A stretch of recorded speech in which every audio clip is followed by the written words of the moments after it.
Bonjour à tous, Gonze Fenot. Cette semaine, la question olympique lyonnais est un peu spéciale vu qu'elle traite de la conférence de presse de rentrée de John Textor qui a eu lieu ce mercredi au Groupama World Trade Center. Conférence de presse dans laquelle nous étions conviés et qui a duré 1h30. Donc il y a eu à boire et à manger dans cette conférence de presse. Globalement, les journalistes ont été déçus, considérant quand même, pour avoir parlé avec certains confrères, que John Textor avait dribblé beaucoup de questions et joué sur la mauvaise traduction pour ne pas vraiment répondre à certains sujets. Mais il a quand même répondu à pas mal de thématiques.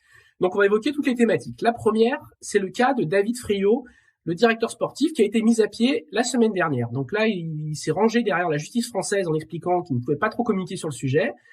Il a fait savoir qu'il serait sûrement remplacé, mais pas par un profil de directeur sportif, mais plutôt par un profil qui ressemblerait à celui d'un coordinateur sportif, pas quelqu'un qui s'occupe du mercato et du choix des joueurs, mais qui s'occupe davantage de soutenir l'entraîneur et d'alléger justement la gestion de l'effectif en parlant avec les joueurs.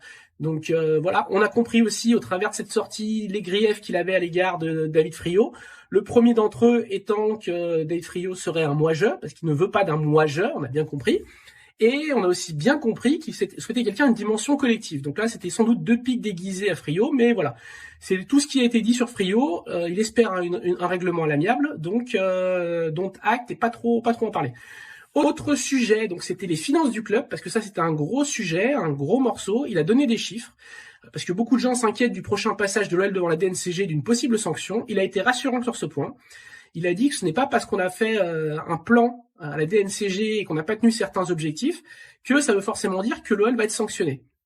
En clair, le plan, ce n'était pas 100 millions de ventes, mais 130 millions de ventes. Simplement, dans la ligne des achats, il avait aussi programmé 211 millions et non 145.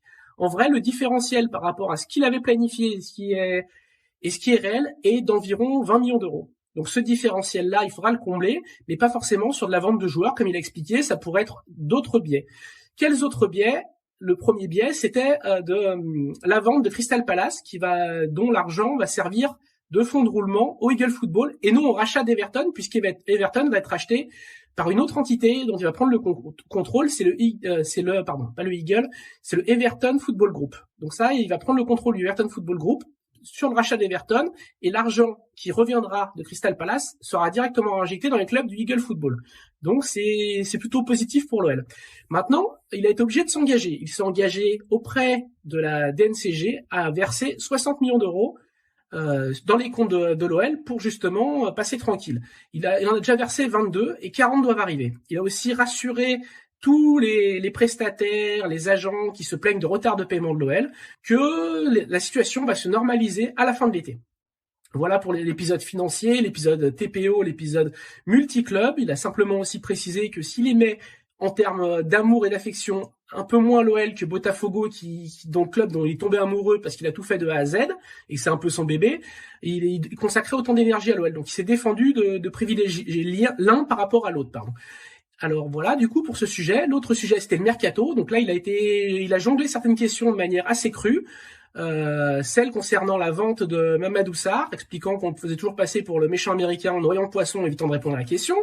Et celle sur les achats un petit peu surévalués du côté Nottingham Forest, en expliquant que c'est le propriétaire, celui qui payait, qui prenait les risques. Concernant le loft, il n'a pas voulu répondre clairement sur Anthony Lopez, un peu plus sur Ryan Cherki, mais la réponse de Cherki marche pour tous les lofters, à savoir qu'un joueur qui n'est plus considéré comme un actif du club remet en cause son business model, et est dangereux pour son business model donc, et que il préférera valoriser un joueur qui est dans son business model.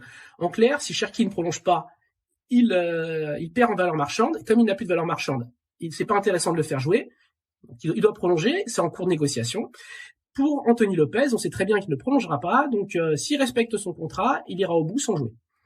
Voilà pour le loft. Et il y a eu la question du mercato d'hiver. Le mercato d'hiver, on le sait, plusieurs joueurs doivent revenir du Brésil. Il y a Jefinho, il y a Adrielson, qui sont en fin de prêt à Botafogo, et normalement Thiago Almada qui doit rejoindre l'OL. Il a dit que Almada devra arriver s'il est en bonne santé, que Adrielson reviendra en Europe, ça a son importance, et qu'il essayait aujourd'hui de faire sauter auprès de la LFP la règle des 4 extra-communautaires. Aujourd'hui, l'OL en a 3. Si Jefinho et Adrielson reviennent, il y en aura 5, ça sera déjà inextricable pour l'OL, donc il faut trouver une solution. Voilà, c'est tout pour cette semaine. Abonnez-vous au But Football Club et on se retrouve pour la semaine prochaine sur une nouvelle vidéo Olympique Lyonnais.